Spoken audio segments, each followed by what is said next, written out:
Damn it. I was $50 short on rent last month. And it's really embarrassing. I don't know how I'm going to get by. So I did a little Google search and I found this PragerU video, what it takes to become a millionaire.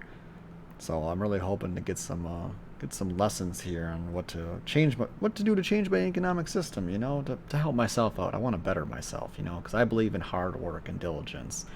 A little caveat though is that I've gone through the video previously, and the information in the video really only applies to Americans. If you're European or Canadian, maybe the video will inspire you to, notify your politicians to enact some, social and economic changes so that, the lessons in this video will work for you. Because, these are no-brainer lessons that'll work for any American, basically. So let's start watching. He's a millionaire. Even today, that phrase has a magical ring to it. It sure What does. image do you see? Probably a guy in $1,000 suit, pulling up in his luxury car to his 10-bedroom mansion. Okay, hold up. First off, if you're a millionaire, by the criteria by which they determined the millionaire people for the survey that they did in their study, you're probably not going to be able to afford a 10-bedroom mansion. Like $1 million would not buy this just on assets alone, because this would be a 10-bedroom mansion would be anywhere. Like anywhere is like 775, like $750,000. Like, and another criteria later on that they use is most of them don't have six-figure incomes. Like, something's going on there. But anyway, let's continue. He doesn't have a care in the world. Why should he? He's got Also, wait a minute. We have a flat Earth dog whistle. Notice that this is rounded, but the car is straight. If we were on a rounded Earth, the car would also be bent. So yeah, flat Earth confirmed. Thank you, PragerU. Thank you. Why should he? He's got all the money in the world. Okay, if you're a millionaire, you don't have all the money in the world. Like, let's be real. Like, that's not a lot of money. Who knows how he got it? Well, he exploited the labor of the people under him. That's how capitalism works. It's a Ponzi scheme. Maybe his parents left it to him. Or Yes, that's where most wealth is comes from. People are born into wealthy positions, and then they are able to afford it to go to good schools and have good networking and things like that. I mean, pretty much every wealthy person that I've met at UW Madison has incredibly powerful connections to help them out in one way or another eventually. Whereas people who come from poorer connections, or I mean, my dad was homeless. Like, I don't have any networking connections. I'm totally I'm the libertarian hero. I'm what Ayn Rand was talking about, except I'm not a sociopath most days. lucky in the stock market or acquired it in some dishonest way. What does it matter? It's out of your reach, right? Yes, I actually. don't blame you if you think this way. I thought that way once myself. It's how Hollywood and the popular media like to portray the wealthy, the 1%. But it couldn't be further from the truth. How can I say that? Because my research team and I surveyed and interviewed over 10,000 millionaires. Okay, hold up, stop. Well, the 1%. So you're talking about the top 1% of wealth havers in America. Mind you, there is a Marianas Trench gulf gap between the 1% and like the 0.01%. Like the very minuscule amount of people, the Jeff Bezos, the fucking Bill Gates, the Warren Buffett, these people have so much more fucking wealth than even like all the people below them. It's absolutely insane. Like, you can't talk about what it takes to become a millionaire if the disparity of the millionaire bracket you're talking about within it has such a huge range that like the standard deviations between people have to be so massive in the upscale and so tiny in the downscale that like it doesn't even make sense statistically. Like, what the fuck? Anyway, let's continue with this fucking bullshit. We learned a lot about them. What we found out surprised me, and I suspect... Oh, also, mind you, they're doing a survey to millionaires. First off, when you do self-report statistics, there are a lot of problems in how people tend to answer, because a lot of it comes down to how the questions are worded. Now, mind you, they are not going to tell you how they word the questions. They're just going to tell you what the answers are, which, what their conclusions are, which is the most troubling thing. Because anytime you look at a paper, looking for the conclusion is fine, but the real interesting aspects of it are looking at the methodology, looking at then what they did, and then the data results, and then the conclusion. Because the results are just written in scientifically what the numbers are, blah blah blah. We found this and this and this, and their conclusions are basically kind of like subjective interpretations of their own data. So anytime somebody only talks about the conclusion of a paper or some kind of study, you should be a little bit wary. Will surprise you too. But before I explode some millionaire myths, let me first define what I mean by a millionaire. Okay, here we go. It means someone who has $1 million in net assets. Minus The debts, total of blah their blah blah. assets, bank accounts, and investments, minus debts, totals $1 million. Okay, this is like really easy to be a millionaire then with this metric, because so what you don't realize is by this metric with assets, bank accounts, investments, like people who bought a 250K home like 30 years ago would be considered millionaires under this rubric, because the home would have appreciated in value probably half a million, and then they would have paid off their mortgage in 30 years. And then if they're able to afford a $250,000 home, they probably have like, pretty good amount of investments, and they probably have like, expensive cars and other things like that accrue to $1 million. So like under this rubric, lots of people inadvertently become millionaires without really being like a millionaire, as being somebody who can like, the definition changes, I guess basically on who you're talking to. But it's important to note that like the way by which somebody becomes a millionaire under this system has nothing to do with hard work or dedication or being, entrepreneurial. It has everything to do with just buying a house 30 years ago and then sitting on it and having a decent job at that time. That's what this rubric basically says. And he's never going to mention that because he's an idiot. He doesn't look at time. When you're doing a study like this and you're considering assets, you have to look at the longitudinal data. The longitudinal aspect of it is that you have a house now that's worth this much. When did you buy it? Look at that investment and appreciation. Look at other people who are not millionaires because they didn't have the access to buy homes. Like people in my generation have less income than the previous generation, partly due to student debt and the financial crisis, and we're not able to buy homes. So we're not going to be able to become millionaires under this system that this guy used to make his study, which is ironic because he's using this study to justify people who are now in shitty economic situations, such as myself, and then just say, oh, you just need to work harder in the system and then magically it'll work for you, which isn't the case. You can't just go to your McJob and work harder and suddenly your paycheck will be bigger. That's not how wage works. More. According to a recent report, there are almost 11 million millionaires in the United States today. It's a lot of property speculation. But here's the kicker. That same report shows Did they not include Alaska and Hawaii? Same report. Yeah, it was just shows continental. The number of people living paycheck to paycheck is on the rise, with 1 in 3 unable to cover a $2,000 emergency with cash. Now, this is a very interesting statistic because they throw it in here and they never talk about it again. So the reason I believe that they put this statistic in here is to basically scare people who are watching the video who fall under this. Like a lot of people who watch this video definitely fall under this category of being able to not afford an emergency payment of $2,000. And basically, it's the Republican tactic of use something that scares them and then sell them the solution. That's exactly what this video is. It's just snake oil. The key difference between the so-called haves and have-nots, well, that's what really blew us away. I mean, so you want to now compare people who can't afford an emergency payment of $2,000 to people who bought houses 30 years ago.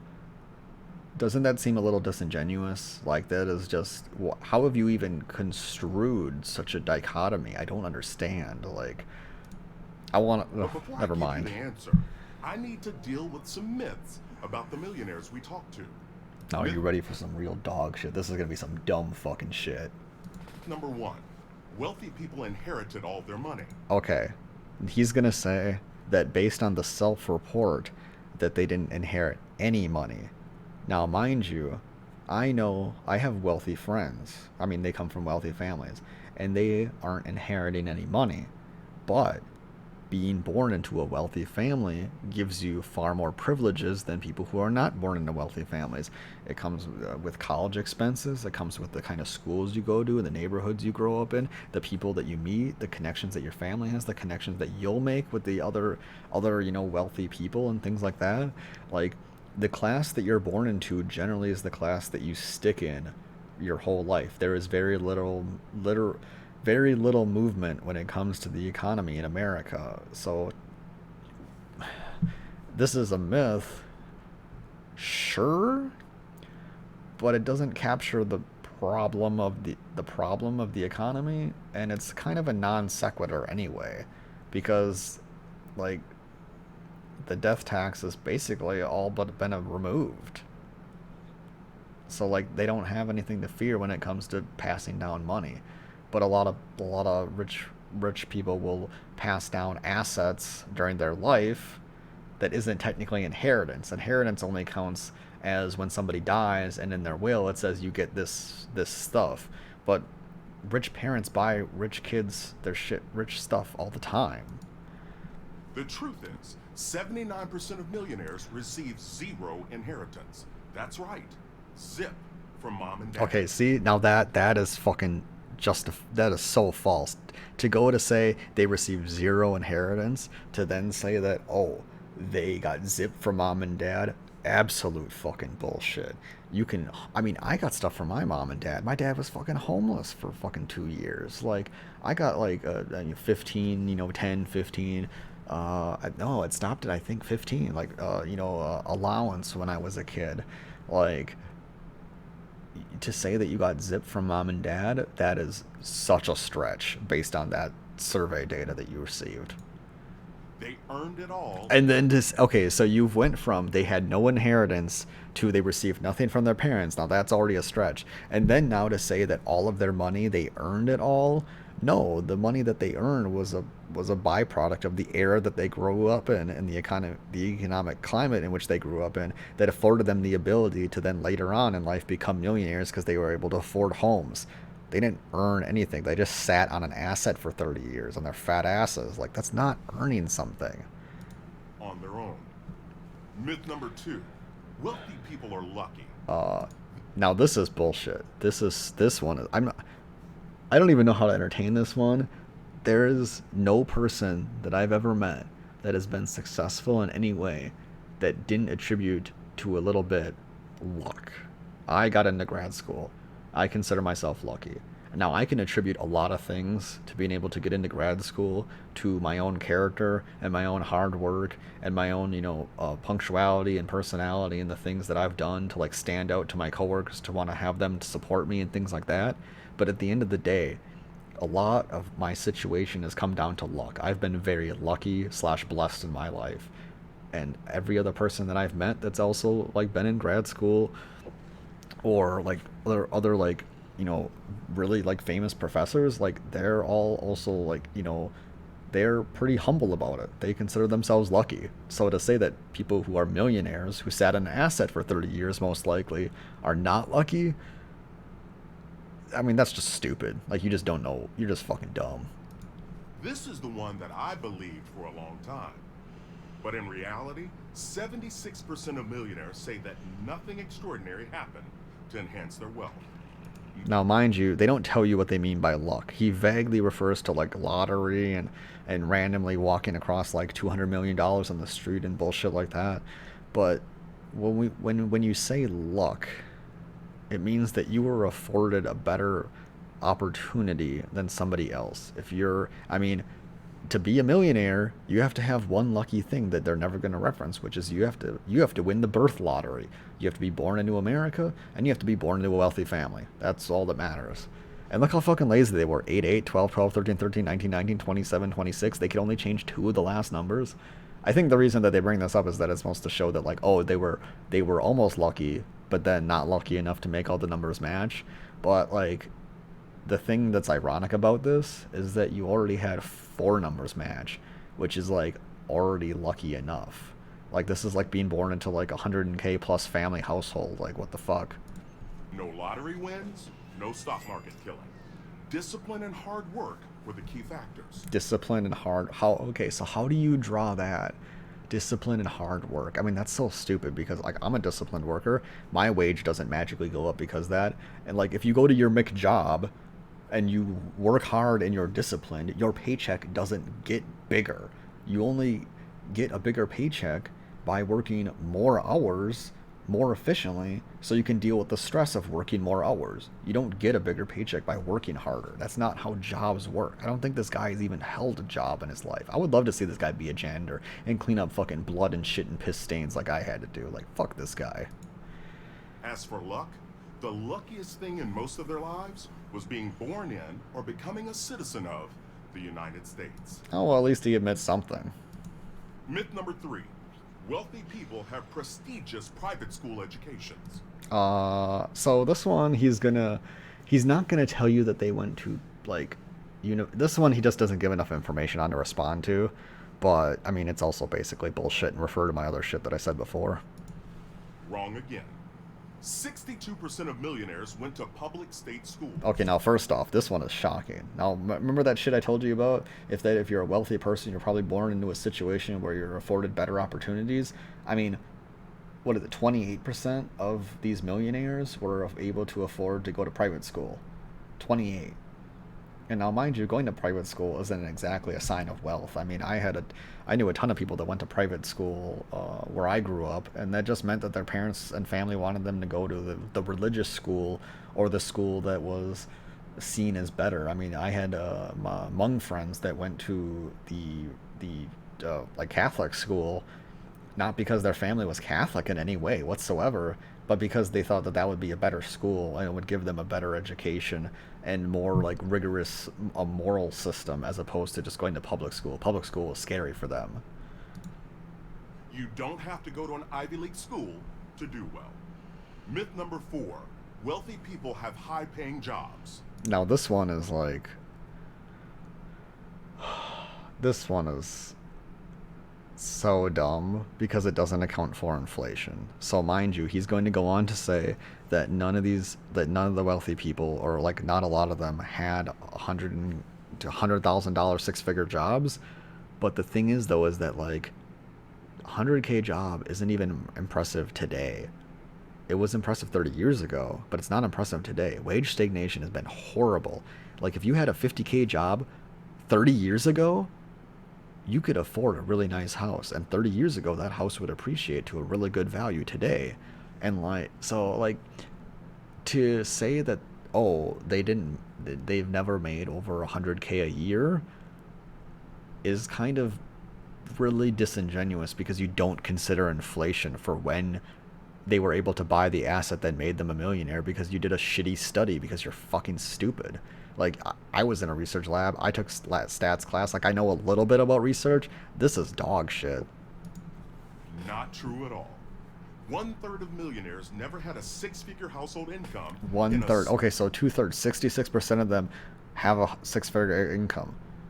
Like, how few people match on to all these different myth criterias in the, like, I can rise up category. Like, you have to be below the six-figure, you have to have not gone to a private school. Like, you're in such a smaller and smaller camp. And you have to realize also that, like, these are different pools of people each time. Like, the people who have below a six-figure income might have also went to a nice private school, or they might have also received inheritance. It's not like every single one of these millionaires didn't have any of these advantages. The thing is that the millionaires all had a variety of advantages, but they might not have had all of these advantages. You know, like, this is so dumb. Who the like single working year.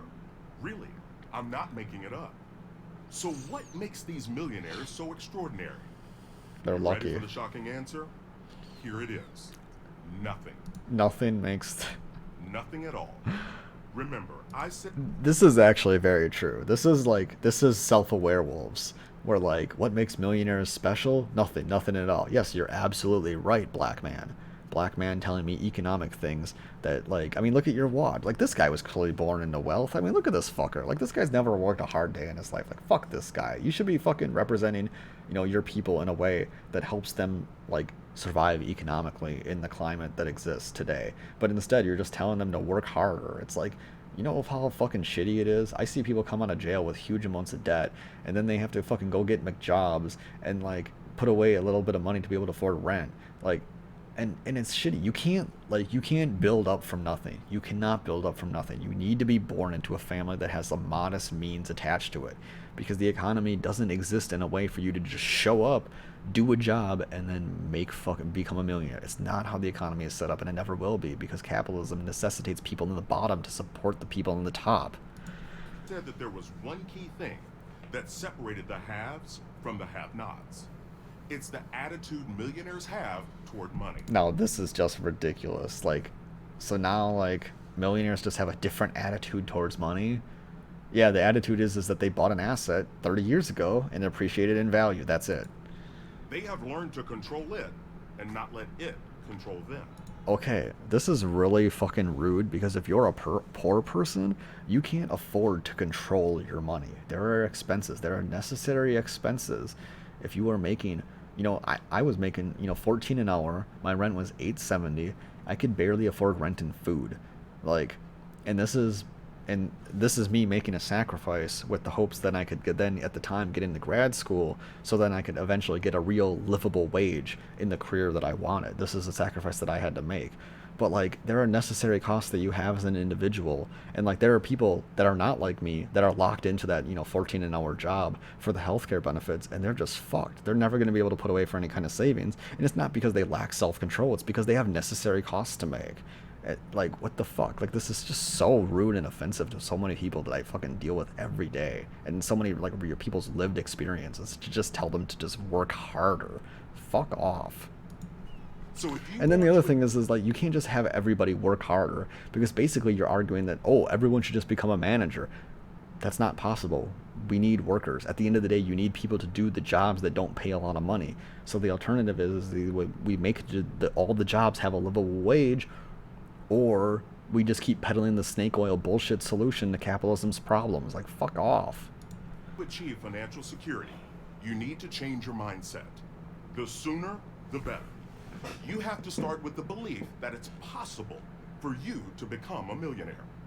I can give you 10,000 examples of people like you who have done it. Next, you have to take responsibility for where you are financially right now. Fuck you. And wherever you are, and however you got there, you've got to own it. You've got to take responsibility for being Ramsey poor and says, poor. If you're the Oh, problem, God. it also means you're the solution. Okay, the advice that Dave Ramsey is giving there is that he's saying that if you're the problem, then you're the solution. The problem is that if you're working a McJob, the individual is not the problem. The McJob is, the economy is. If people in EU zone countries can get 3.5 weeks paid vacation, health care, go to college for really cheap, then, and they can't do that in America when they're working their McJobs, well, then what does that mean? That means that there's a problem with the system. It has been systematically set up such that it favors people who are born with money and disadvantages people who are born without money. Kindly kill yourself in a video that's game. Actually good news. It means your financial destiny is in your own hands. Fuck you. Once you've accepted where you are, you have to create a plan and set goals. Fuck. Invest 50. Okay, look at this fucking advice. Let's look at this. Let's look at this shit. Okay. Let's say I work a McJob. I wanna parse out for you how long it would take me to save $1,000 at my previous situation. It probably would have taken me 8 months to save $1,000. Pay off debt? Well, I mean, I have student loans, so that's $20,000. That would take me, honestly. I mean, I know my current plan is calculated out for 10 years, so, like, that's 10 years. Build savings, so I can only really start building savings. I mean, I can build a little bit of savings that whole time, but, like, I need to buy a car and things like that. Like, I didn't own a car, so, like, this is going to take me 10 plus years to get the first 3 done, and then invest 15%. I can't even put away 15%. That's not possible. Like, and then college fund. Okay, well that's already scrapped. You can't build a college fund as an 18-year-old. That's when you're supposed to be going to college. Like, how fucking stupid. Pay off your house? What the fuck? Like, that's 30 fucking years. Build wealth. Yeah, paying off your house builds wealth naturally. Like, this is such stupid from on high ivory tower bullshit. To pay off debt and build up savings methodically. 92% of millionaires set long-term goals for their money. What? Wait, 92% of millionaires set long-term goals for their money? It's almost like if you're a millionaire, having a mortgage is a long-term goal for your money. Having any stocks, having a 401k is long-term goals for your money. It's almost like if you work a job that doesn't offer certain benefits, but you have to have the job to get experience, you're automatically disqualified from some of these fucking aspects. The ironic thing is that this is obviously Republican propaganda, and Republicans constantly decry that there's a mental health crisis in America to deal with gun control, but then at the same time, they constantly defund and underfund mental health programs because they don't give a fuck. So people in my situation are just completely fucked, but we're here because we have a passion in the field. So like people like this, I honestly hope they kill themselves. They are just completely evil, vile creatures, and anyone who agrees with this stuff, honestly, just I hope you die. I honestly do. There are no shortcuts. Reaching millionaire status won't just happen accidentally. Yes, it will. It takes what I call birth is an accident. Intentionality. Intense And of course, intentionality, hard work. But I believe just about anyone who's willing to work hard and be disciplined about spending This is just and so saving stupid. can become a millionaire in America today. No, dude, If you you're had so talked to ignorant. all the ordinary Americans like I have. Like, this is like, what is it, ad hoc or post hoc? Like, you're working backwards. Like, this is, oh, okay, so in my capstone psych class about juvenile delinquency, my professor always uses the example is that it's really dumb to look at the history of NBA All-Star players and then use their history as an example of the path towards becoming an NBA All-Star. Like, if you look at NBA All-Stars, almost all of them played basketball in middle school. But if you look at all middle school basketball players, they don't all go on to be NBA All-Stars. You understand that?